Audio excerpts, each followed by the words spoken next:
WhatsApp my people, WhatsApp bafanizi ba diaspora mwenyewe. Ewa, nongeye kubasuhuza cyane. Ndabaramukije kabisa. Weekend nziza. Mumeze neza se? So, harabonzi iyi weekend yatwaye kubera ngo arabatosa ya jitafu ibamereye nabi da, ibamereye nabi. Sinzi ahantu narindi kutubuga ku mbuga nkoranyambaga samutime hari ukuntu ninjiraho nkareba za Instagram yo za TikTok nkareba ukuntu ibana ariko mwakiyubashye cyane abamama ibintu murimo mwikora ngo kubera ngo irangoma umuntu araza agakora ibintu bidafite 12 mukabiha amatwi mukabibyina. Elementi yaze yikorera umuziki uryoshye akubwira ati sinatuza nakubonye, kwicara hari ukamureba kuri YouTube bikakunanira. Abo ba Bruce, abo ba Gitoko, abo ba Deben, abo ba Kensol, ba Chrisizi, ba Kevin Kade, ebana ni benshi cyane sibyo. Men bakaza bakatugezaho bya bihangano byabo byiza binakenewe, twari dukeneye twirirwa tukajya mu handi uba wibereye urumuraganira mu bantu bataramukanitse ukabwira ati ko arabajama ko batuje batakitugezaho imiziki banayishyira hanze gukora sabo wapi, kubateza imbere ku mbuga nkoranyambaga zabo wapi, gukora challenge wapi. Ariko jitafu yaza mu ndirimbo ye ngo ifite ubutumwa ngo arabatosa, disi ngo ifite ubutumwa ngo umugore arataka ngo ifite ubutumwa ngo kubita ngo sinzi ngo gute ngo nimba Imana we none ukakuramo imyenda urumumere uriyubashye umeze neza, physical appearance yawe nahita acuruza, ufite izo nyashi zawe naho zitacuruza, waba nazo ufite nakutacuruza kuko uri mwiza, uri umunyarwandakazi mwiza. Warangiza tu kubera ko ibintu TikTok yabaye monetize, simbiza ariko ngewe neza niba iri monetize kubera ko wense tuvuge ko wabyumvishe ko bigiye kuba monetize, gatangira kwifata ama video wambaye ubusa ebana public ugahita uyi feedinga vuba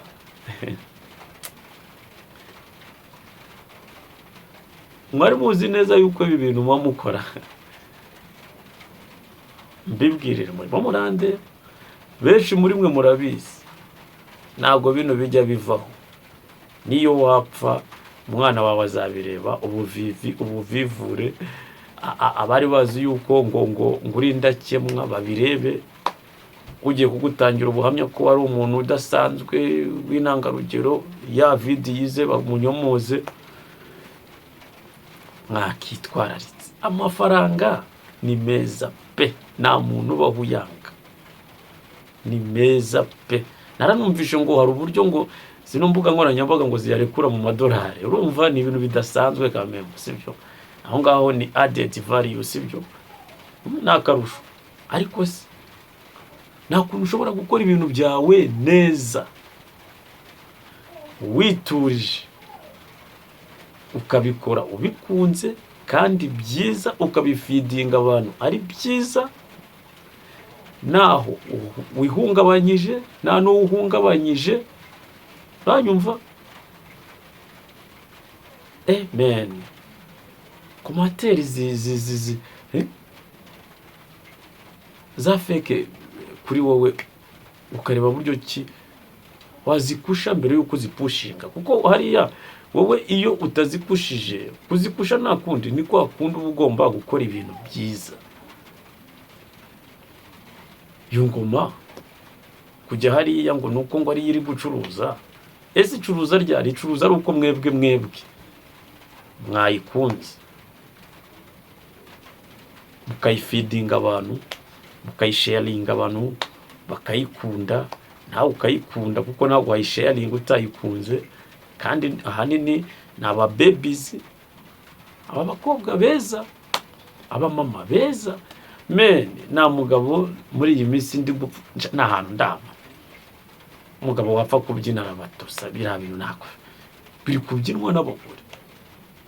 Ni jipe hariya akajya hariya, ubundi akabwira cameraman ati bwana fa kazi tuanze kazi kabisa. Utibaza akazi se kagaragarira mu kwambara ubusa? Akazi ntabwo ndi isi murayizi, ntabwo irababaza. iyi si nirakubabaza. Kubyina kuriya ni byiza, ariko ukabyina wambaye, ukanabyina neza, rega nk'abategarugori, ukabyina neza nk'abantu bihesha icyo, nk'aba baby nyine beza igihugu gifite, nka Visit Rwanda dufite Kamembe. Rega iyo bavuga Visit Rwanda murimo, nuko dufite aba baby beza bafite ikinyabupfura, isuku, ubwenge. Ariko uzi ko mbona byose mwabikandagiranye. Namwe murashaka ko batuvuga mugani, murashaka ko batuvuga mu bibi gusa.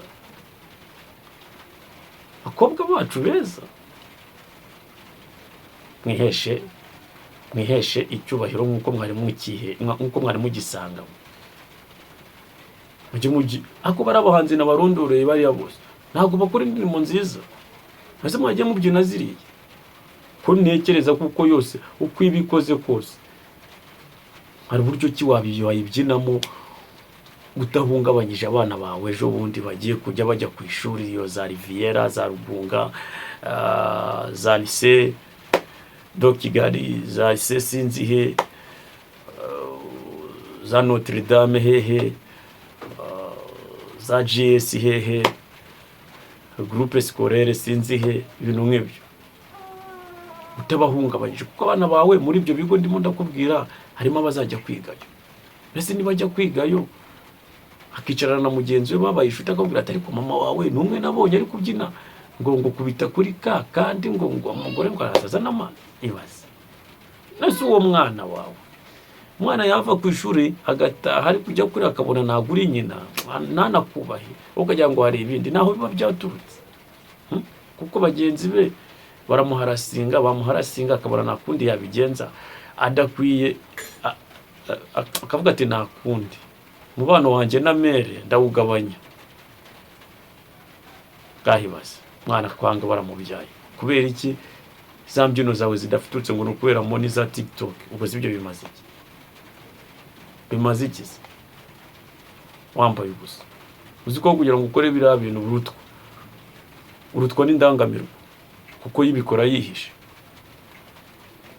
Naho muhuri kuko yo ibikora yihishe. Noneho wowe twebwe tugikubona ku ma TikTok za Instagram n'ahandi urimo urabyina kuriya wambaye ubusa wigize uko nazi. Nta kindi twibwira. Niyo mpamvu usanga muri comment zawe iyo umuntu azisomye, buryo umuntu ari gusoma kuri ya video yawe asoma muri comment nta kindi abareba.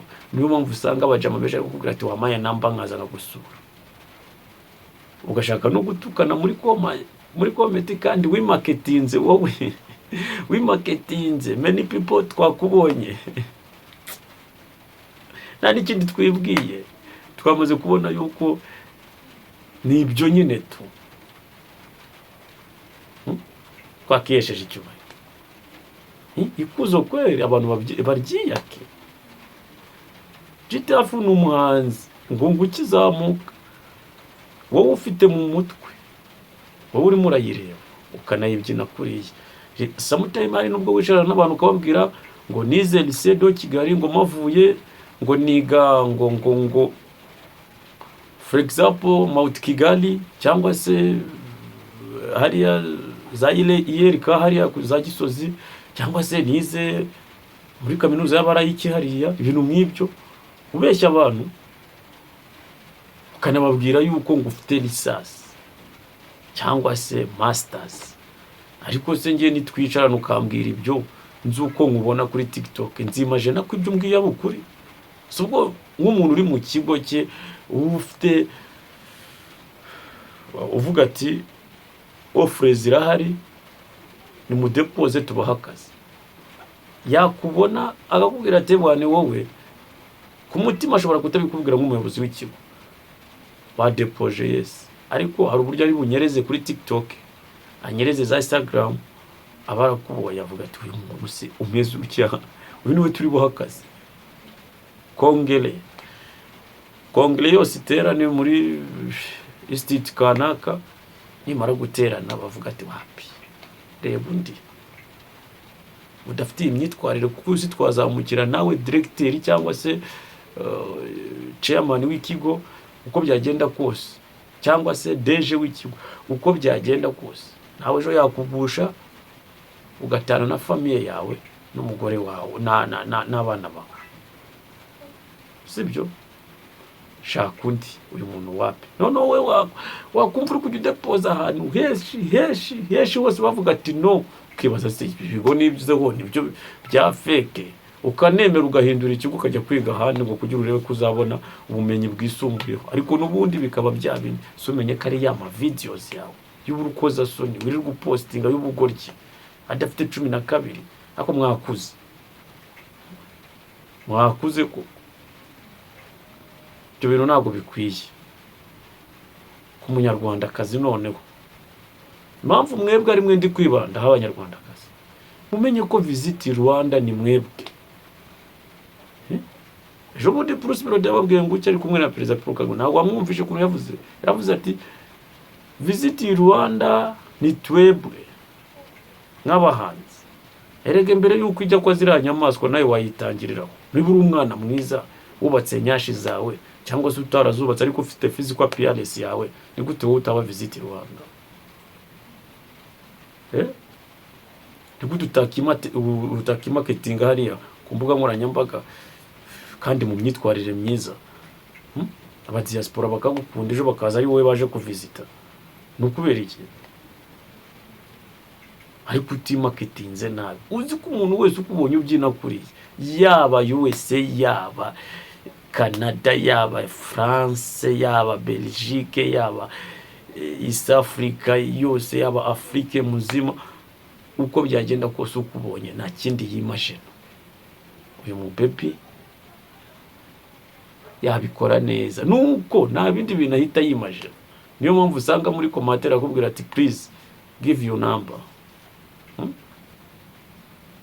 I need your number, ugatangira gutongana kandi ari wewe marketing. Ibyo bintu nibikwiye, twiyubahe ba baby, sibyo? Rega ni byiza yo njewe buriya ni bari kintu nkunda, niyo ndimo ndatembera muri no mihanda ya Kigali, kubona umwana mwiza cyangwa se abana b'u Rwanda beza, abana bacu, kuko nta n'umwana mwiza ubu, nta mwana hafi ya bose ni beza pe, ariko kubona murimo muratambuka musa neza, wambaye neza, men byonyine nyine tubona ko bishimishije. Visit Rwanda bego itubona yuko niba ari weekend itubona ko weekend yaryoshye, nyine abana basa neza, isukira hari, umuhanda urasa neza, igihugu kirasa neza, imiganda iba yakozwe, ibintu bimeze neza, n'abana bakikoraho imiganda. Wamure ukabona ko yikozeho umuganda wanyawo asa neza. Ibyo bintu niyo yabikora, hari uburyo yabikoramo kandi yihishe, kandi akabikora neza, nawe ahungabanyije nawe atanihungabanyije. Abo umuntu wamukeka. Tugira ubwenge kuko kandi ndabizi mwese mubikora, mwarize, ufite diploma zigiye zigerekanye mu tubati twanyu, muri aba diplome ebwana bihambaye, ariko ugasanga uri muri yandarika kuriya. Kandi umuntu wize ntajya akunda ko umwana watiga, uzabanza ubirebe. None ubwo niba diplome zigerekanye gutyo, umwana wawe ikigo cyose azanyuraho nawe azaba akeneye ubwo bumenyi, kuko uzaba umurihirira kugira ngo amere nkawe. nese azamera nkawe mwiyo image imeze gutyo y'ubugoryi. Ducira abana inzira nzima, tugerageze kandi kameme tubafashe, bita bidufasha ibintu bigenda neza. Umwana nakura avuga ati bwana my parents bankoreye ibintu bidasanzwe, kuko nawe yandaritse muri bo bitwaye neza, nta hantu nigeze sitara ku ifoto yabo ku mbuga nkoranyambaga imeze nabi. Bagerageje kubana ruzungu, bagerageje kubana mu mahoro, bagerageza gutanga za ndangagaciro z'Abanyarwanda kandi beza. Merci. Jye diaspora mba nkugira inama, nubasha kunyumva unyumve, nutanyumva unuke, ntacyo bitwaye. Byose tubibamo kugira ngo tubeho tunagirana inama, niko bigenda.